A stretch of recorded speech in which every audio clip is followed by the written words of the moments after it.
আসসালামু আলাইকুম। আপনারা শুনছেন সংবাদ শিরোনাম। নাসির উদ্দিন পাটোয়ারি আসার আগে এনসিপির অনুষ্ঠানে মঞ্চ ভাঙচুর। জানিয়ে দেব মাছ ধরতে মিয়ানমারে গিয়ে রোহিঙ্গা যুবক গুলিবিদ্ধ। এরপর থাকছে বৈদ্যুতিক খুঁটি থেকে পাখির ছানা নিতে গিয়ে প্রাণ গেল কিশোরের। সর্বশেষ জানিয়ে দেব ঠাকুরগাঁও সীমান্তে বিএসএফ এর পুশিনের চেষ্টা বিজিবির বাধায় পণ্ড। এতক্ষণ শুনছিলেন সংবাদ শিরোনাম, এবার বিস্তারিত। নাসির উদ্দিন পাটোয়ারি আসার আগেই এনসিপির অনুষ্ঠানের মঞ্চ ভাঙচুর। নারায়ণগঞ্জের রূপগঞ্জে জাতীয় নাগরিক পার্টি এনসিপি আয়োজিত একটি অনুষ্ঠানের জন্য নির্মিত মঞ্চ, প্যান্ডেল, চেয়ার টেবিল ভাঙচুরের ঘটনা ঘটেছে। ওই অনুষ্ঠানে এনসিপির মুখ্য সমন্বয়ক নাসির উদ্দিন পাটোয়ারির যোগ দেওয়ার কথা রয়েছে। শনিবার 6 জুন বিকালে উপজেলার দাউদপুর ইউনিয়নের কুলিয়াদি সরকারি প্রাথমিক বিদ্যালয় মাঠে অনুষ্ঠানটি আয়োজনের কথা।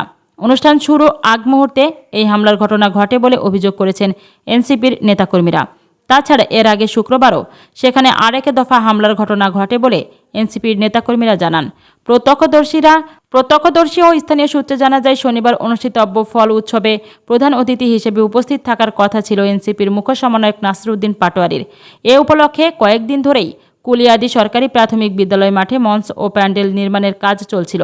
অভিযোগ রয়েছে, শুক্রবার রাত প্রায় 8টার দিকে মোটরসাইকেল বহর নিয়ে একদল দুর্বৃত্ত ঘটনাস্থলে এসে দেশীয় অস্ত্রের মহড়া দেয় এবং নির্মাণাধীন মঞ্চ ও প্যান্ডেল ভাঙচুর করে। আকস্মিক এই ঘটনায় স্থানীয়দের মধ্যে আতঙ্ক ছড়িয়ে পড়ে। পরে প্রশাসনের সহযোগিতায় পুনরায় অনুষ্ঠানস্থল প্রস্তুত করার কাজ শুরু করে এনসিপি নেতাকর্মীরা। কিন্তু শনিবার বিকেল 3:30টার দিকে আবারও প্রায় 50 থেকে 60টি মোটরসাইকেলে করে একদল ঘটনাস্থলে আসে বলে অভিযোগ ওঠে। তারা দেশীয় ও ধারালো অস্ত্র নিয়ে মঞ্চে হামলা চালায় এবং ব্যাপক ভাঙচুর করে। মঞ্চের সামনে রাখা চেয়ার টেবিল ভেঙে ফেলার পাশাপাশি প্যান্ডেলও খুলে ফেলে।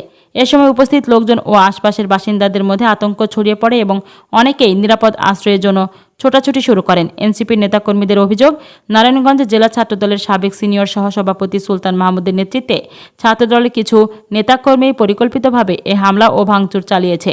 পুলিশের উপস্থিতিতেই হামলাকারীরা প্রকাশ্যে তাণ্ডব চালিয়েছে এবং নেতাকর্মীদের উপর হামলা করেছে। এ ধরনের কর্মকাণ্ড রাজনৈতিক সহনশীলতার পরিপন্থী এবং গণতান্ত্রিক পরিবেশকে প্রশ্নবিদ্ধ করে। নাসির উদ্দিন পাটোয়ারি নিজের ভেরিফাইড ফেসবুকের আইডিতে লেখেন, নারায়ণগঞ্জের রূপগঞ্জে জাতীয় নাগরিক পার্টি এনসিপির উদ্যোগে একটি ফল উৎসব অনুষ্ঠিত হওয়ার কথা ছিল, কিন্তু শুক্রবার আমাদের প্যান্ডেল ভেঙে দেওয়া হয়। শনিবার সকালে আমরা পুনরায় স্টেজ ও প্যান্ডেল নির্মাণ করলে তা আবার ভেঙে দেওয়া হয় এবং মাইক সহ বিভিন্ন সরঞ্জাম ছিনতাই করা হয়। এ সময় হামলার ঘটনায় আমাদের নেতাকর্মীরা আহত হন এবং কয়েকজন রক্তাক্ত হয়েছেন। এদিকে অভিযোগ অস্বীকার করে নারায়ণগঞ্জ জেলা ছাত্রদলের সাবেক সিনিয়র সহসভাপতি সুলতান মাহমুদ দাবি করেন, এ ঘটনার সঙ্গে আমাদের কোনো সম্পৃক্ততা নেই। আমাকে জড়িয়ে উদ্দেশ্যপ্রণোদিতভাবে অপপ্রচার চালানো হচ্ছে। রূপগঞ্জ উপজেলা বিএনপি সভাপতি মাহফুজুর রহমান হুমায়ুন বলেন, যারা এ ধরনের ন্যাক্কারজনক ঘটনা ঘটিয়েছে তারা বিএনপির কেউ নয়, দলের ভাবমূর্তি ক্ষুণ্ণ করার জন্য একটি মহল ষড়যন্ত্র করছে। নারায়ণগঞ্জ জেলা পুলিশের অতিরিক্ত পুলিশ সুপার মেহেদী ইসলাম বলেন, এনসিপির একটি অনুষ্ঠানে অনাকাঙ্ক্ষিত ঘটনা ঘটেছে। বর্তমান পরিস্থিতি স্বাভাবিক রয়েছে। অনুষ্ঠানস্থলে পর্যাপ্ত পুলিশ মোতায়েন করা হয়েছে। আয়োজকরা নির্বিঘ্নে তাদের কর্মসূচি পালন করতে পারবেন। জানাবো মাছ ধরতে মিয়ানমারে গিয়ে রোহিঙ্গা যুবক গুলিবিদ্ধ। কক্সবাজারের টেকনাফ সীমান্তের উপরে মিয়ানমারের রাখাইন রাজ্যে মাছ ধরতে গিয়ে আরাকান আর্মির ছোড়া গলিতে এক রোহিঙ্গা গুলিবিদ্ধের খবর পাওয়া গেছে। শনিবার 6 জুন সীমান্তবর্তী এলাকায় রোহিঙ্গা যুবক গুলিবিদ্ধের বিষয়টি নিশ্চিত করেছেন 64 বিজিবির অধিনায়ক লেফটেন্যান্ট কর্নেল জহুরুল ইসলাম। আহত ওই রোহিঙ্গা যুবক হলেন উখিয়ার 14 নম্বর রোহিঙ্গা ক্যাম্পের মৃত কালামিয়ার ছেলে মোহাম্মদ আয়ুব। বিজিবি জানায়, শনিবার সকালে টেকনাফের হোয়াইকিং বাউপির দায়িত্বপূর্ণ বিজিবি ছোটবিল পোস্টের কাছে ওই রোহিঙ্গা যুবক গুলিবিদ্ধ অবস্থায় উপস্থিত হন। এ সময় তিনি বিজিবিকে জানান, গত শুক্রবার সীমান্তের শূন্যরেখা হতে আনুমানিক 5 কিলোমিটার মিয়ানমারের অভ্যন্তরে বগারদিয়া এলাকায় মাছ ধরতে যান। এ সময় আরাকান আর্মি তাকে লক্ষ্য করে গুলি করে। বিজিবির অধিনায়ক লেফটেন্যান্ট কর্নেল জহিরুল ইসলাম আহত ওই রোহিঙ্গা যুবককে হাসপাতালে পাঠানো হয়েছে।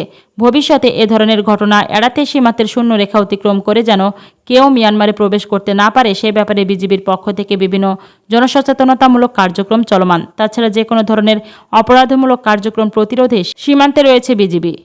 এরপর থাকছে বৈদ্যুতিক খুঁটি থেকে পাখির ছানা নিতে গিয়ে প্রাণ গেল কিশোরের।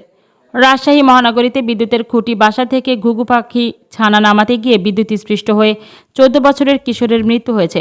শনিবার 6 জুন সকাল 10:30টার দিকে নগরীর তেরোখাদিয়া স্টেডিয়াম সংলগ্ন এলাকায় এই দুর্ঘটনা ঘটে। মৃত কিশোর সাজ্জাদ রাজপাড়া থানার নতুন বিলশিমলা এলাকার ভাড়া বাসার বাসিন্দা মোহাম্মদ সাজুর ছেলে। গ্রামের বাড়ি গাইবান্ধা জেলার গোবিন্দগঞ্জ উপজেলায়। ফায়ার সার্ভিস ও সিভিল ডিফেন্স রাজশাহী সদর স্টেশনের ফায়ার ফাইটার এজাহারুল ইসলাম জানান, বিদ্যুতের খুঁটির উপরে থাকা ঘুঘুরছানা নামাতে খুঁটিতে উঠেছিল কিশোর সাজ্জাদ। এ সময় খুঁটির বিদ্যুতায়িত অংশের সংস্পর্শে এসে সে বিদ্যুৎস্পৃষ্ট হয়। ঘটনাস্থলেই খুঁটির সঙ্গে ঝুলে পড়ে ওই কিশোর। খবর পেয়ে তারা ঘটনাস্থলে গিয়ে বিদ্যুৎ বিভাগের সহায়তায় ওই কিশোরকে উদ্ধার করে রাজশাহী মেডিকেল কলেজ হাসপাতালে নিয়ে যায়। জরুরি বিভাগের কর্তব্যরত চিকিৎসক তাকে মৃত ঘোষণা করেন। নগরীর রাজপাড়া থানার ওসি আবুল কালাম আজাদ বলেন, ঘটনাটি সম্পর্কে পুলিশ অবগত হয়েছে। বিষয়টি খতিয়ে দেখা হচ্ছে। তদন্তে ঘটনাটি দুর্ঘটনাজনিত মৃত্যু হিসেবে নিশ্চিত হলে ময়নাতদন্ত ছাড়াই মরদেহ পরিবারে হস্তান্তর করা হবে। তবে ঘটনার জন্য থানায় অপমৃত্যুর মামলা হবে। সর্বশেষ জানিয়ে দেব, ঠাকুরগাঁও সীমান্তে বিএসএফের পুশিনের চেষ্টা বিজিবির বাধায় পণ্ড। ঠাকুরগাঁওয়ের হরিপুর সীমান্তে 11 জনকে বাংলাদেশে ঠেলে পাঠানোর চেষ্টা করেছে ভারতীয় সীমান্তরক্ষী বাহিনী বিএসএফ। তবে বর্ডার গার্ড বাংলাদেশের তৎপরতার মুখে তাদের এই প্রচেষ্টা পণ্ড হয়ে গেছে। শনিবার 6 জুন এক সংবাদ বিজ্ঞপ্তিতে এই তথ্য জানিয়েছে দিনাজপুর ব্যাটালিয়ন 42 বিজিবি জানায়, শুক্রবার দিবাগত রাত আনুমানিক 3:30টার দিকে হরিপুর উপজেলার মশালগাঁও বিওপির দায়িত্বপ্রাপ্ত এলাকায় সীমান্ত পিলার 349-7 এর কাছে বিএসএফ 11 জন ব্যক্তিকে বাংলাদেশে প্রবেশ করানোর চেষ্টা করে। খবর পেয়ে বিজিবির একটি টহল দল দ্রুত ঘটনাস্থলে পৌঁছে তাদের শনাক্ত করে এবং বাংলাদেশে প্রবেশে বাধা দেয়। প্রতিরোধ করা ব্যক্তিদের মধ্যে 3 জন পুরুষ, 4 জন নারী ও 4 জন শিশু রয়েছে। বর্তমানে তারা ভারতীয় সীমান্তের শূন্যরেখা থেকে প্রায় 50 গজ অভ্যন্তরে অবস্থান করছে বলে জানিয়েছে বিজিবি। প্রাথমিক জিজ্ঞাসাবাদে ওই ব্যক্তিরা জানান, তারা ভারতের পশ্চিমবঙ্গের দমদম এলাকায় বসবাস করতেন। গত 26 মে ভারতীয় আইনশৃঙ্খলা বাহিনী তাদের হেফাজতে নেয় এবং একটি নির্দিষ্ট স্থানে রাখে, যেখানে আরও প্রায় 200 থেকে 300 জন অবস্থান করছিলেন।